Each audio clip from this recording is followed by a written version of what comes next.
এই তো সেদিন আমার কোল জোরে এসেছিল আমার রাজপুত্র আর আমার সোনা বাবাটা। দেখতে দেখতে আমার রাজপুত্রটা বড় হয়ে যাচ্ছে, আর বাচ্চারা যত বড় হয় তখনই কিন্তু বাচ্চাকে নিয়ে অনেক বেশি টেনশনও বেড়ে যায়। বাচ্চা যেহেতু বড় হয়েছে তাকে তো স্কুলে ভর্তি করে দিতেই হবে।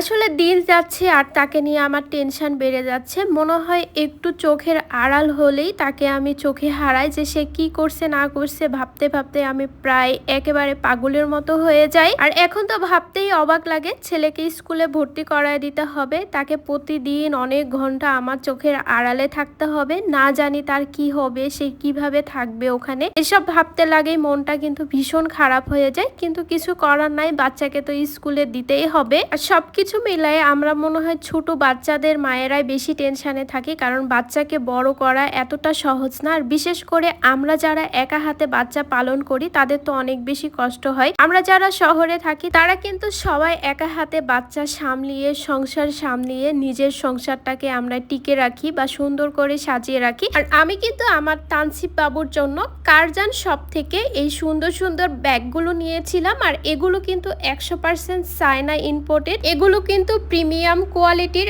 আমরা কিন্তু বাচ্চাকে যখন স্কুলে দেই তাদের কিন্তু ব্যাগ নিয়ে অনেক বেশি চিন্তিত থাকি। সাধারণত কিন্তু কোয়ালিটি ম্যাটেরিয়াল ভালো পাওয়া যায় না, কিছুদিন ব্যবহার করার পরে নষ্ট হয়ে যায়। তাই অনেক কিছু ভেবে দেখে শুনে এগুলো নিয়েছি। আপনারা কারজান শপের ওয়েবসাইটও পেয়ে যাবেন, আর আমি ক্যাপশনে তো পেজ দিয়ে দিব, আপনারা চাইলে সেখান থেকে নিতে পারবেন। আর এগুলোতে কিন্তু সহজে ময়লা ধরে না, খুব সহজে পরিষ্কারও করা যায়। আমার কাছে তো এই দুটো জিনিস অনেক বেশি ভালো লেগেছে। আর মাশাআল্লাহ আমার ছেলেটাও কত সুন্দর পছন্দ করেছে। সে এখন স্কুল বুঝে, বলে যে কবে আমাকে স্কুলে দিবা, আমি যাব। অনেকেই আমাকে জিজ্ঞাসা করেন যে আপু তানসিবকে তুমি কি স্কুলে দিয়েছো, যে না এখনো ওকে দেইনি, ওর বয়স 4 বছর প্লাস, 5 বছর হইলে আমি ওকে স্কুলে দিব।